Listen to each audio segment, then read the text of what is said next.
오늘의 제목은 믿음과 행위에 따른 심판이라는 제목입니다. 그러나 중심은 예수님의 재림 때에 어떤 일이 벌어지는가, 이걸 자세히 말씀해 주는 거예요. 우리는 언제 임하실지 모를 주님의 날에 대비하여, 따라 깨어 건디시라여 준비해야 합니다. 언제 주님 오실지 몰라. 10년 후에 오실지 100년 후에 오실지, 아니면 금년에 오실지, 성탄절날 오실지, 아니면 오늘 밤에 오실런지도 몰라. 아무도 몰라요. 할렐루야. 사실은 엄청난 사건입니다. 그래서 주님 오시게 되면 먼저 공중재림을 하십니다. 공중의 재림을 하세요. 그때 주 안에 죽었던 자들이 무덤에서 먼저 올라가요. 주 안에 예수 믿고 죽은 사람들, 완전히 믿고 거듭난 사람들입니다. 이름만 단 사람은 아닐 수도 있어요. 남들이 볼 때는 저 사람 올라가겠지, 그 사람이 있을 수 있어요. 저 사람 못 올라가겠지, 그 사람이 올라가는 경우도 있어요. 그 후에 살아남은 우리도 호련히 변하여 공중에서 주를 영접하게 하시리니, 그래서 그때 7년 혼인잔치가 공중에서는, 하늘에서는 벌어지고, 이 땅에는 7년 환란이라는 어마어마한 환란이 다가옵니다. 제가 전에 말씀드린 적이 있죠. 7년 환란 때 인구의 3분의 1이 죽어요. 지금 75억인데 3분의 1이면요 25억이 죽습니다. 그러면 50억 남잖아. 또 3분의 1이 또 죽어요. 약 16억 5천 정도 죽습니다. 그럼 얼마 남습니까? 한 3만 정도 남겠죠. 거기에 또 3분의 1이 또 죽어요. 그럼 75억 인구 가운데 그 성경 요한계시록 말씀대로 보면은 살아남은 사람은 20몇 억밖에 안 되고, 어마어마한 숫자가 그때 7년 환란 때 죽는 거예요. 그것도 무시무시한 재앙으로 죽게 된다는 것입니다. 그래서 우리는 그런 것이 성경 말씀에 있다는 것을 옛날 얘기로 없을 얘기로 생각하면 안 돼요. 하나님 말씀은 다 진실입니다. 미국 대통령 취임할 때 이 가짜 책임은 여기다가 전 세계민이 보는 앞에서 대통령이 손을 얹고 선서를 하고, 가족이 다 시인을 하고, 대법관, 대법원장 앞에서 다 이렇게 하잖아요. 이거는 성경 말씀은 1점이라도 변함이 없고 그대로 다 이루어진다. 예수님이 이 땅에 오시는 것처럼 다시 예수님이 두 번째 오시는 것, 재림도 반드시 이루어진다는 걸 여러분 기억하시기 바랍니다. 이 데살로니가 교인들은요, 교회에 대해서 유대인의 핍박이 갈수록 그때 심해졌어요. 성도들은 점차 실망과 좌절 속에 깊이 빠지게 됩니다. 그래서 그들이 기다리는 게 뭐냐? 예수님 얼른 왔으면 좋겠다. 예측 못할 재림을, 따라합시다, 즉각적인 재림으로 잘못 깨달았다. 어떤 사람은 금방 예수님 오신다고 그래요. 날짜를 지가 정해놓고, 지가 대략 계산해놓고 나서는 1988년 12월 며칠 날 오실 것이다. 그때 막 다 그냥 막 재산도 필요 없어. 그때 다 올라가. 그 단체에서는요, 땅을 미리 다 사놨어 또. 아니 올라갈 것 같으면 그런 단체에서 뭐하러 땅을 삽니까? 팔아야 될 텐데. 자기는 땅 챙기면서 거기 따르는 사람들 보고는 다 팔아라, 다 팔아라. 주님께 다 드려라, 다 드려라. 교회 다 드려라. 가짜라는 게 나중에 들통이 났지 않았습니까? 그래서 오늘은 따라합시다.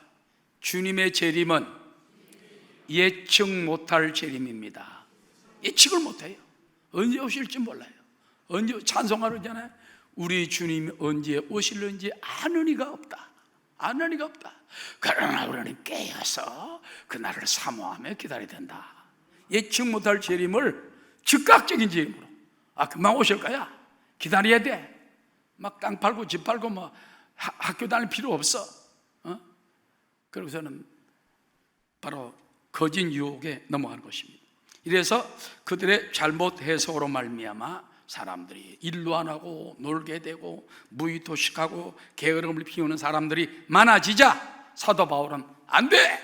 그러면서 데살로니가 전서 후서를 통해 가지고 어떻게 주님의 재림을 기다리는 태도가 성도의 올바른 태도인지 그걸 가르쳐 주는 거예요. 예수 믿는 것은 큰 증거 많도다. 비 안에서 믿음 더욱 줍소서. 자, 오늘 첫 번째 보면은 데살로니가 후서 1장에 따라 주 안에서의 인사말. 사람이요 인사말을 해야 돼요. 아유, 잘 주무셨습니까?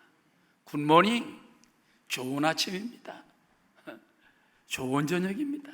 사람이 인사가 필요한데 이 사도 바울은 꼭 인사를 해요. 우리도 이 말씀을 본받아서 인사를 해요. 로마서에서부터 쭉 사도 바울이 모든 책 한 16권 정도에 대해서 인사가 다 들어가 있습니다. 우리도 인사하고 삽시다. 그럼 뭐라고 인사했는지 데살로니가 후서 1장 1절로 2절입니다. 함께 시작. 바울과 실루아노와 디모데는 하나님 우리 아버지와 주 예수 그리스도 안에 있는 데살로니가인의 교회에 편지하노니 하나님 아버지와 주 예수 그리스도로부터 은혜와 평강이 너에게 있을지어다. 누가 인사한다고 그랬어요? 바울과 실루아노와 디모데 그랬습니다. 바울이 혼자 있는 게 아니에요. 여러분, 복음의 역사는요, 예수님께서도 보면 혼자 내버리지 않았어요. 마태복음 10장에 보면 둘씩 짝을 지어 내버렸어요. 한 사람이 전도할 때 한 사람은 기도합니다. 할렐루야. 또 한 사람이 피곤할 때 한 사람이 뒤에서 기도해주고 밀어주는 것입니다. 그래서 꼭 예수님께서 둘씩 짝을 지어서 복음을 전하러 각 동네에 내보내시기 때문에 여러분들 전도할 때 어쩔 수 없이 혼자 갈 때도 있지만 할 수만 있으면 예수님 방법대로 둘씩. 사도 바울도요 꼭 짝을 이루어 다녔어요. 바울과 바나바, 또 바울과 누가, 바울과 실라. 자, 오늘 여기 나오는 사람 보면 세 사람이 나오잖아요. 바울이 있고 그 다음에 따라합시다. 실루아노는 바로 실라를 말하는 것입니다. 실라는 바울의 조력자로 데리고 다녔어요. 그 다음에 디모데는요 바울이 아들처럼 생각을 했어요. 디모데는 바울을 갖다가 아버지라고 생각을 했습니다. 디모데라는 말 뜻은 지난번에 이제 공부를 한 적이 있나요? 하나님의 보배란 뜻입니다. 정말 보배예요. 바울이 볼 때는 이 디모데가 없으면 못할 것 같아요. 이 디모데를 통해서 거의 뭐 후계자식으로 키운 걸 볼 수 있는 것입니다. 자, 여기서 보면 우리는 그렇게 했어요. 따라합시다. 삼겹살이 아니에요. 갑자기 삼겹살이 나오네. 삼겹줄은 쉽게 끊어지지 아니하느니라. 내가 삼겹살이 먹고 싶은 모양이다. 안 먹은 지가 몇 달 된 것 같은데. 자, 전도서 4장 12절에 보겠습니다. 시작. 한 사람이면 패하겠거니와 두 사람이면 맞설 수 있나니 세 겹줄은 쉽게 끊어지지 아니하느니라. 옛날 성경에 보면 삼겹줄은 그랬거든요. 삼겹살 아닙니다. 내가 실수한 겁니다. 그래서 여러분 여기 보면요, 대적과 싸울 때도 한 사람이면 패한다, 두 사람이면 당하지만은 삼겹줄 셋이 뭉치면은 그런 유명한 얘기 있잖아요. 세 아들이 있는 아버지가 아들들에게 나무를 하나씩 꺾어봐라 그래. 꺾어 왔습니다. 그래서 갖다 놓고 하나씩 꺾어봐라. 다 꺾어집니다. 그럼 세 개를 한꺼번에 쥐고선 세 명 다 못 꺾는 거야. 봐라, 너희들도 똘똘 뭉치면 아무도 너희를 해하지 못한다. 무슨 일이 있으면 너희 삼형제가 꼭 뭉쳐가지고 하도록 해라. 복음도 마찬가지예요.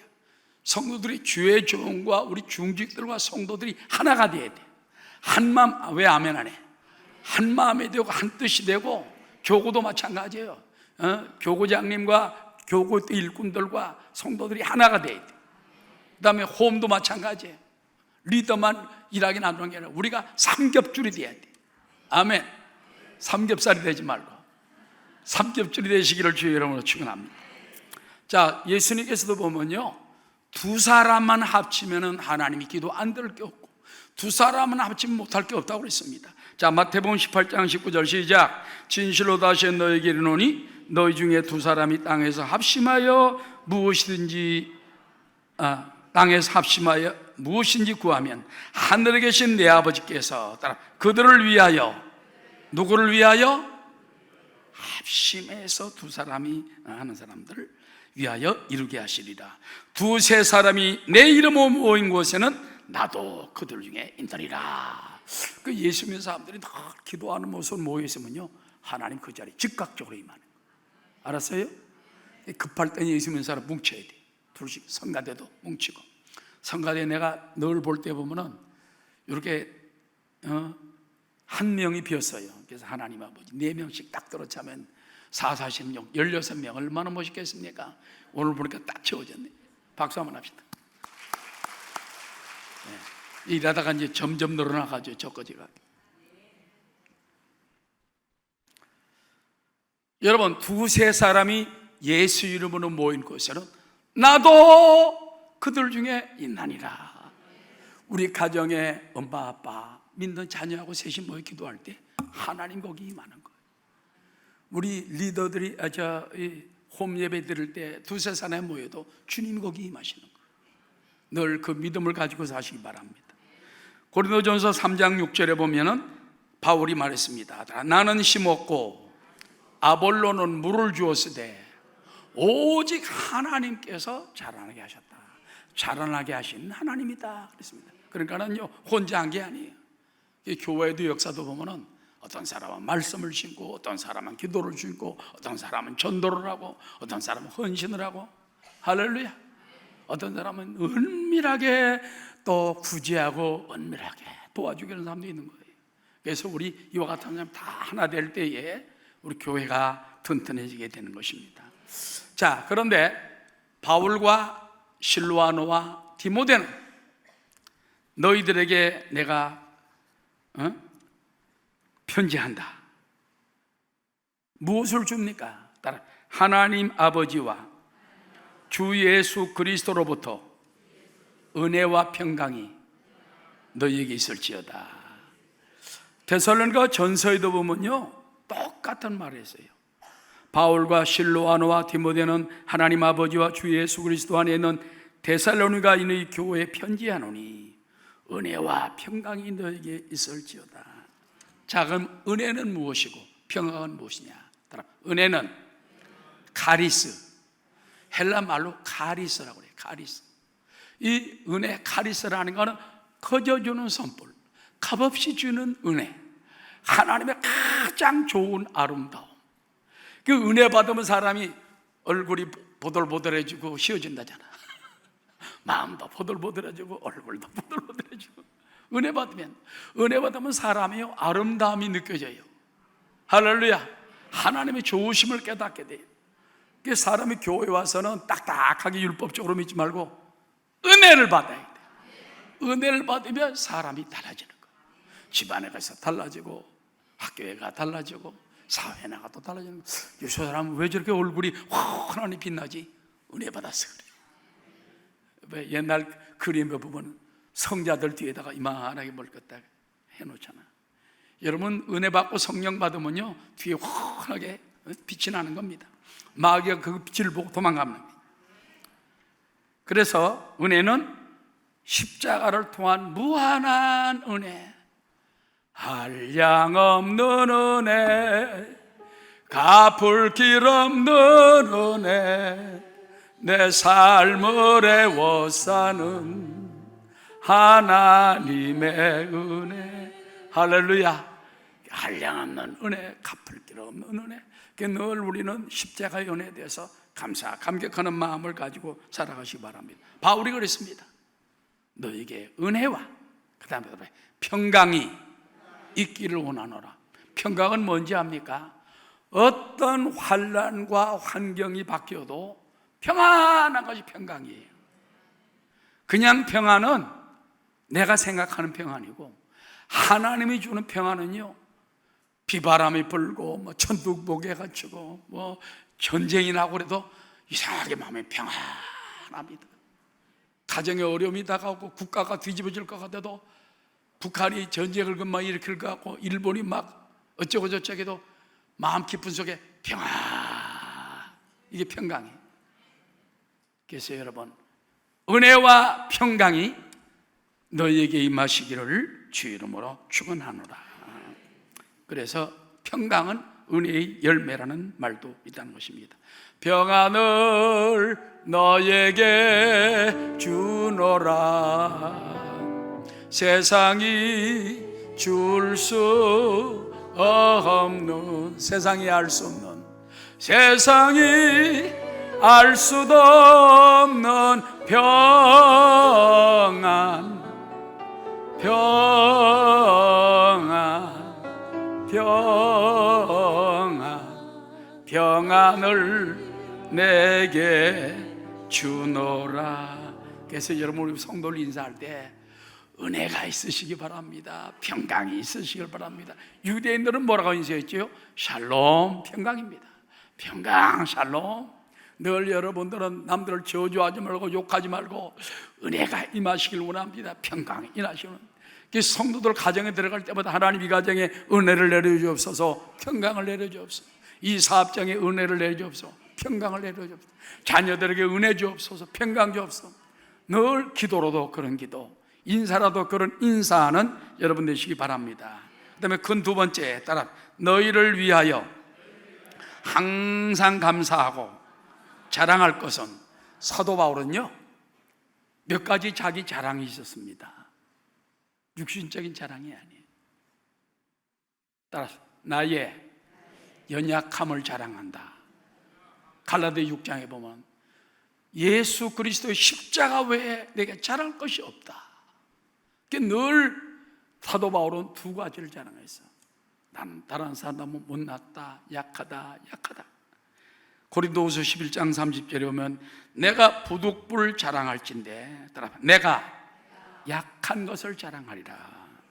갈라디아 6장 14절에 보면 그러나 내게는 우리 주 예수 그리스도 십자가 외에 결코 자랑할 것이 없으니 그리스도로 말미암아 세상이 나를 대하여 십자가에 못 박히고 내가 또한 세상을 대하여 그러하니라.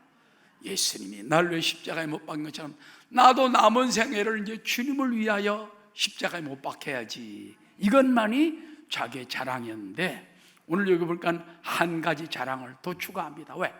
데살로니가 교인들에 대한 자랑이에요.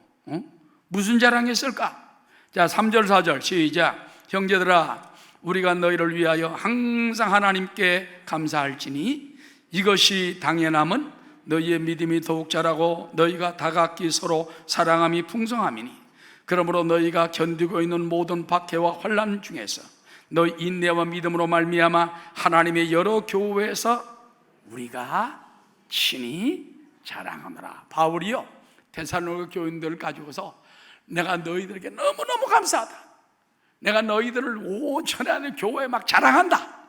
아니 뭐 자랑할 것이 있었는가? 몇 가지입니다. 오늘 성경에 나옵니다. 자, 바울이 데살로니가 교회에 대해 감사하고 자랑하는 것은 무엇입니까? 따라 사랑의 교제가 넘침으로 칭찬했다. 교회는요 서로 사랑으로 하나 돼요. 알았죠? 주의 종과 성도들이 사랑으로 하나 되고, 장로님들도 사랑으로 하고, 권사님도 사랑으로 하나 되고, 우리 교구에서도 사랑으로 하나 되고. 왜 아멘 안 해?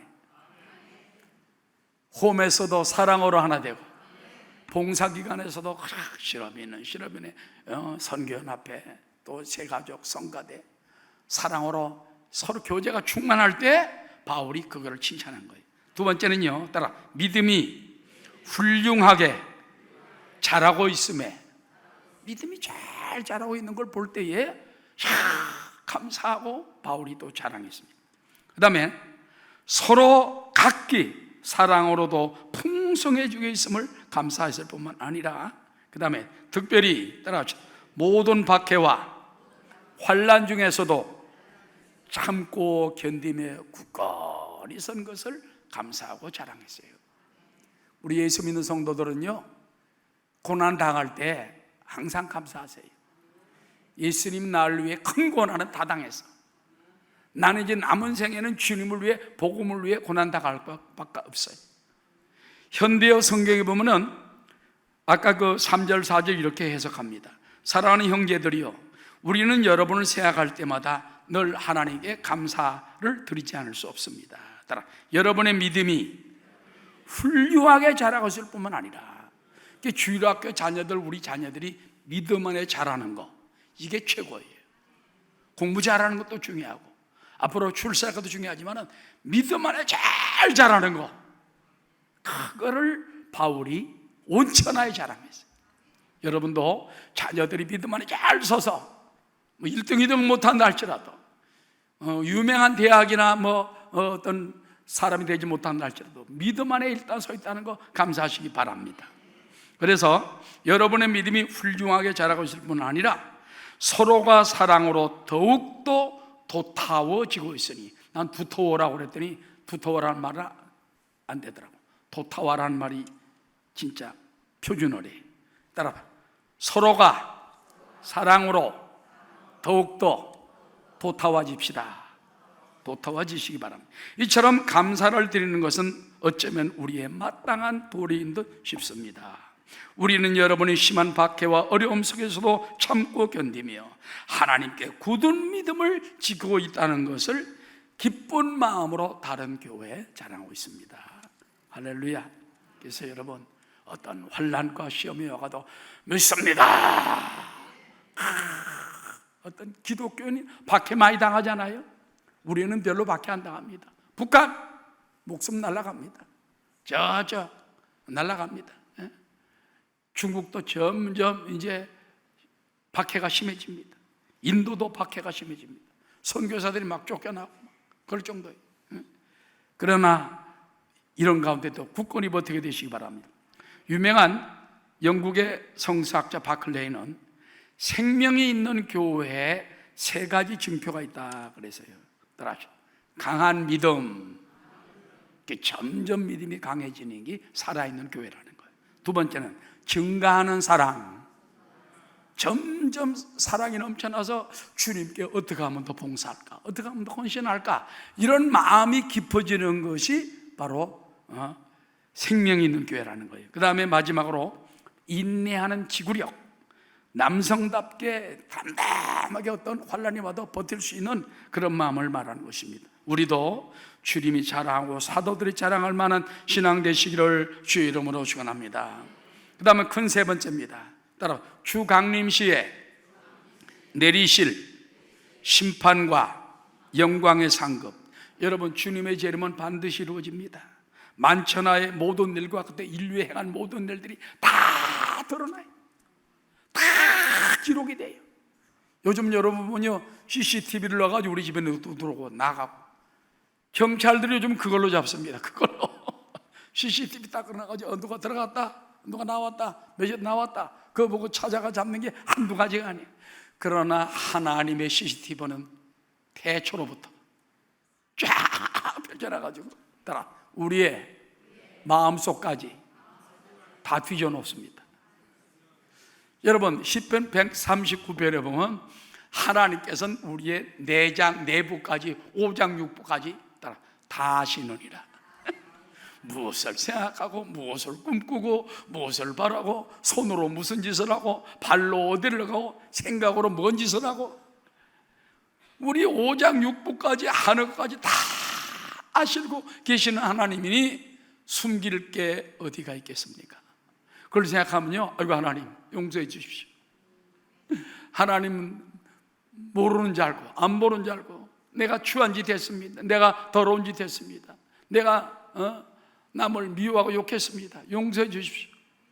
하나님께 용서를 빌릴 수밖에 없는 것입니다.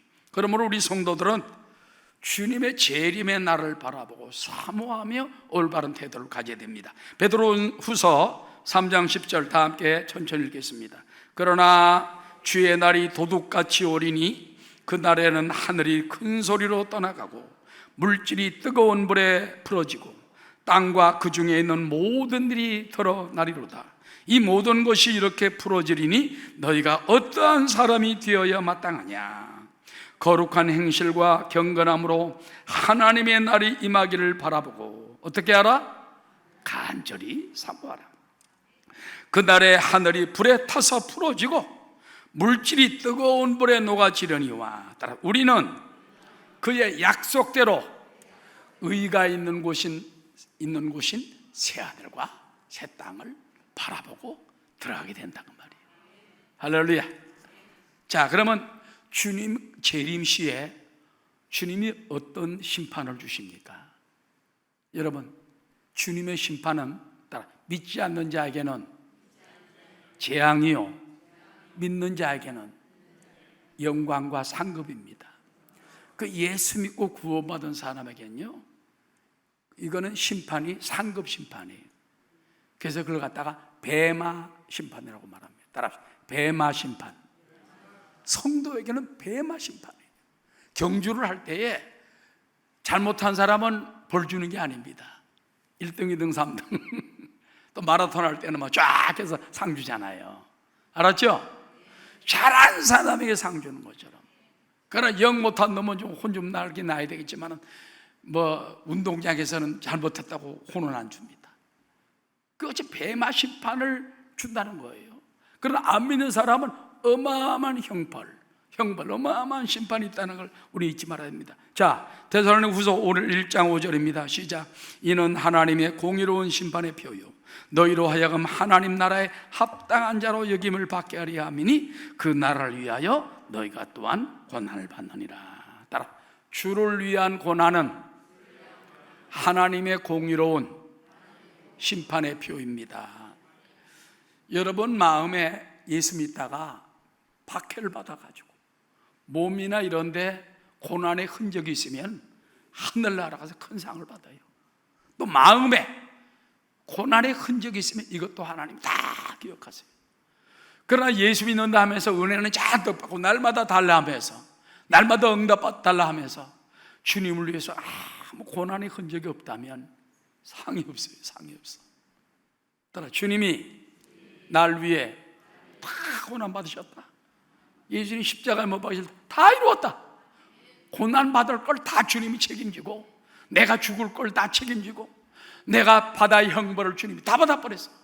이게 은혜입니다. 은혜 받은 사람은 이제는 내가 주님을 위하여 복음을 전하고 또 나보다 못한 사람을 위하여 사랑을 가지고 나가야 된다는 것입니다. 갈라디아서 6장 17절에 보면 이후로는 누구든지 나를 괴롭게 하지 말라. 따라서 내가 내 몸에 예수의 흔적을 지니고 있노라. 이 바울이 자기는 몸에 예수의 흔적을, 바울은요 예수 복음 전하다가 얼마나 맞이한지 몰라요. 죽은 줄 알고 밖에다가 유대인들이 버린 것이 2번이야. 물속에 빠져가지고 죽을 뻔한 적도 한두 번이 아니에요. 그 다음에 40일 금식을 여러 차례 했어요. 주님 때문에 받을 흔적이 온몸에 가득해. 그렇기 때문에 이후로는 누구든지 나를 괴롭게 하지 말라. 내가 내 몸에 예수의 흔적을 지니고 있노라. 여러분, 성 프란시스라는 사람이 있지 않습니까? 이 사람이 어느 날 들판에서 기도합니다. 주여, 내가 주님의 십자가의 흔적을 가지고 원합니다. 주여, 내게 십자가의 흔적을 주시옵소서. 갑자기 손이 아프면서 여기에 주님의 흔적이 딱 생기더란 거예요. 그래가지고 평생 손에 예수님처럼 뭐 똑같은 건 아니겠지만 그런 흔적을 가지고 살게 되었다는 그와 같은 일화가 있습니다. 여러분, 우리는 주님을 위해서 고난을 달게 받게 되시기 바랍니다. 사도 바울은 복음을 위하여 고린도후서 6장 4절에 보면 이렇게 말합니다. 오직 모든 일에 하나님의 일꾼으로 자천하여 따라하시오. 많이 견디는 것과 환난과 궁핍과 고난과 매맞음과 갇힘과 난동과 수고로움과 자지 못함과 먹지 못함 가운데서도 그 바울은 고난을 무지하게 당한 거예요. 8절에 보면 영광과 욕됨으로 그러했으며 악한 이름과 아름다운 이름으로 그러했느니라고 그는 고백하고 있는 것입니다. 여러분, 우리가 복음을 위해 박해받을 때 있어요. 고난받을 때 있어요. 저도 복음 전하다가 감옥에 들어간 적이 있습니다. 경찰서에 끌려가서 무릎을 꿇린 적도 있습니다. 고통을 당한 적이 있어요. 하룻밤 전도하다가 잡혀가지고 서대문 경찰서 파출소 유치장에서 하룻밤 자고 적도 있어요. 그러나 그런 게 그때는 몰랐는데 나중에 보니까는 세상에 그게 얼마나 큰 축복인가, 얼마나 큰 은혜인가. 언제 주님 때문에 고난당해? 언제? 선교사 가서도 그런 고난 못 당했어. 그러나 청년 때, 총각 때 그런 고난을 하나님 겪으신 생각할 때 너무너무 감사하죠. 자, 데살로니가후서 1장 6절입니다. 너희로 환난을 받게 하는 자들에게는 환난으로 갚으시고 환난을 받는 너희에게는 우리와 함께 안식으로 갚으시는 것이 하나님의 공이시니. 할렐루야. 여러분, 이게 무슨 말이냐면요, 만약에 여러분에게 환난을 갖다 주는 나쁜 사람이잖아. 그럼 하나님 그 사람에게 반드시 환난으로 갚아요. 그러나 환난을 받는 우리에게는 영광을 준다 그 말이야. 환난이 와도 핍박이 와도 내 주만 위해 내가 살리라. 그 다음에 따라서 주님의 재림은 천사들과 함께 심판하기 위해서입니다. 7절 하반절입니다. 시작. 주 예수께서 자기의 능력의 천사들과 함께 하늘로부터 불꽃 가운데 나타나실 때에, 그때 여러분 이게 천사들 그러면은 시시한 천사가 아닙니다. 주님께서 천사장들, 그리고 미가엘 천사장, 그 다음에 그 밑에 막강한 천사들, 심판할 천사들을 가지고 데려오는 거예요. 천사들이 악을 멸해버립니다. 죄악을 멸해버립니다. 악을 멸해버리고 악한 자들을 물리치는 것입니다. 데살로니가전서 4장 16절에 보면 다 함께 주께 소령과 천사장의 소리와 하나님의 나팔 소리로 친히 하늘로부터 강림하시리니 어떻게 되고 그리스도 안에서 죽은 자들이 먼저 일어나고 그 위에 우리 살아남은 자들도 그들과 함께 구름 속으로 끌어올려 공중에서 주를 영접하게 하시리니 그리하여 우리가 항상 주와 함께 있으리라. 아멘. 그날이 최대의 희망이, 최대의 소망인 것입니다. 여러분, 이 세상 사람은요, 뭐 예수 믿는다고 뭐 구원받나? 그런데 여러분, 이 믿음이라는 게 엄청난 거예요. 하나님은 십자가의 그 은혜를 내려보내고 십자가를 영접할래 안 할래? 영접하면 구원을 받고 영접하지 않는 사람은 벌써 심판을 받은 거예요. 그 사람은 벌써 심판받아가지고 주님이 볼 때는 예수를 영접하지 않고 십자가 은혜를 멀리한 사람, 그 사람 벌써 심판 받은 자로 되어 있는 거예요.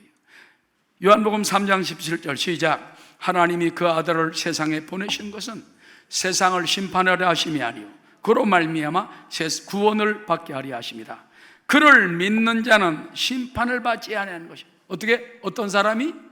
믿는 자, 예수를 믿는 자, 십자가 믿는 자, 하나님의 아들 공로를 믿는 자는 이미 심판을 받지 아니하는 것이요. 그 다음에 믿지 아니하는 자는 하나님의 독생자 이름을 믿지 아니하므로 벌써 심판을 받은 것이니라. 그 정죄는 이것이니 곧 빛이 세상에 왔으되 사람들이 자기 행위가 악함으로, 뭐가 악함으로?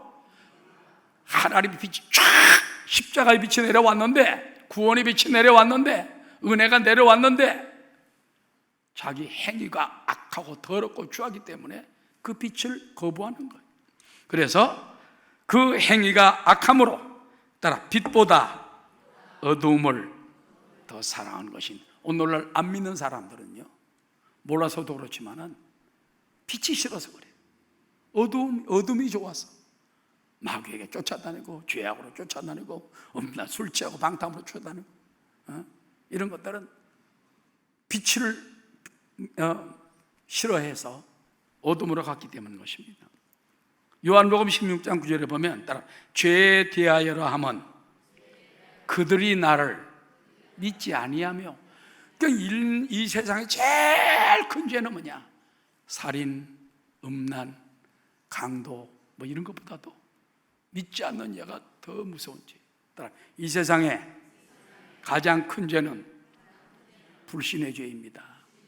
믿지 않는 불신의 죄예요. 여러분, 오늘 믿지 않는 사람은 마음을 열어 주님을 영접하시기 바랍니다. 하나님, 내가 옛날에 우상 숭배하고 죄짓고 술 취하고 방탕하고 하나님 없다고 욕하고 살았는데 내가 몰랐나이다. 이제는 내 구세주로 오신 하나님 예수님을 내가 영접합니다. 십자가의 나를 위해 피 흘리시고 나를 위해 죽으신 공로를 내가 영접합니다. 그리고 마음에 영접하고 이제는 그 믿음으로 살고 순종하며 살 때 여러분 바로 심판을 받지 않는 자가 된다는 것입니다. 그 다음에 따라서 불신자들과 불순종한 자들에게 어떤 형벌을 내리시는가? 8절 9절입니다. 시작. 하나님을 모르는 자들과 우리 주 예수의 복음에 복종하지 않는 자들에게 형벌을 내리시리니 이런 자들은 주의 얼굴과 그의 힘의 영광을 떠나 영원한 멸망의 형벌을 받으리라. 이 무시무시한 말입니다, 여러분. 이 사도 바울이 말한 것은 예수님이 말한 것보다 어떤 데는 더 무시무시한 거예요. 하나님을 모르는 자들, 이 자들은 영원한 멸망의 형벌이 있다. 우리 주 예수의 복음에 복종하지 않는 자, 이런 사람에게도 영원한 형벌이 그들을 기다리고 있다. 무서운 말인 것입니다. 그래서 가족들을 전도하게 되시기 바랍니다. 현대 성경에 보면 이렇게 되어 있습니다. 하나님을 알려고도 하지 않으며 하나님께서 우리 주 예수를 통하여 우리를 구원하시려는 사실을 받아들이지 않는 자들에게는 따라 하나님이 심판을 내리실 것입니다. 주의 얼굴을 멀리한다는 건요, 하나님의 은혜를 멀리하는 거예요. 그 힘의 영광을 버렸다는 것은 구원의 능력을 그들이 버려버렸다는 겁니다. 그래서 그들은 영원한 멸망의 형벌을 받게 되는 것입니다. 그 다음에 네 번째, 성도들에게는 위대한 영광의 날이 될 것입니다. 10절 다 함께 시작. 그날에 그가 강림하사 그의 성도들에게서 영광을 받으시고 모든 믿는 자들에게 놀랍게 여김을 얻으시리니 이는 우리의 증거가 너희에게 믿어졌습니다. 현대어 성경 10절에 보겠습니다. 그날에 주께서는 그분의 백성들 그 성도에게 베푸신 그 모든 일로 말미암아 뭘 받으시고요?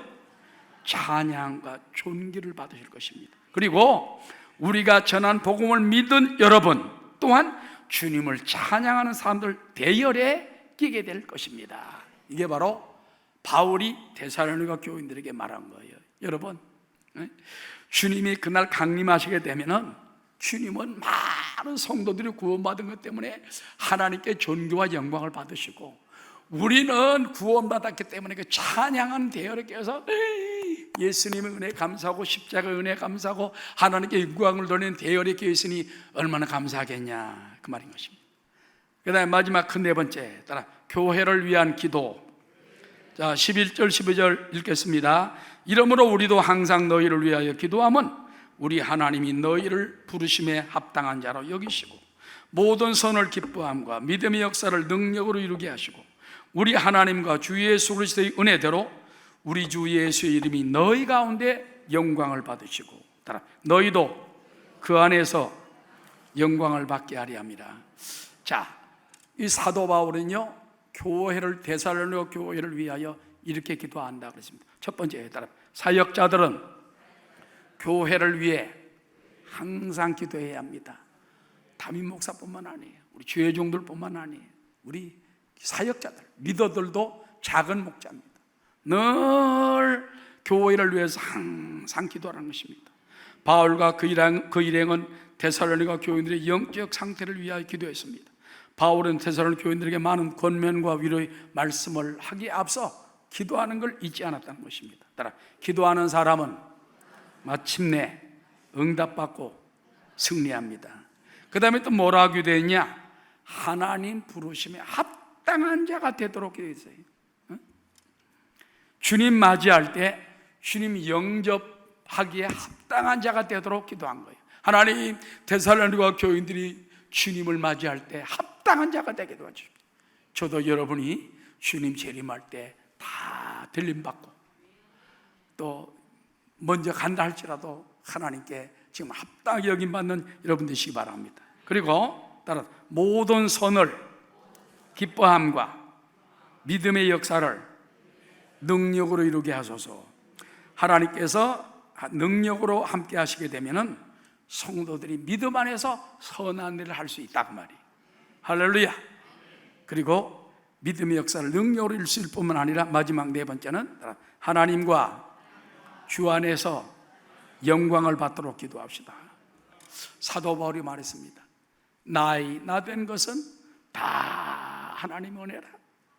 고린도전서 15장 10절에 보면 다 함께 시작. 그러나 내가 나 된 것은 하나님의 은혜로 된 것이니 내게 주신 그의 은혜가 헛되지 아니하여 내가 모든 사도보다 더 많이 수고하였으나 내가 한 것이 아니요 오직 나와 함께 하신 하나님의 은혜로라.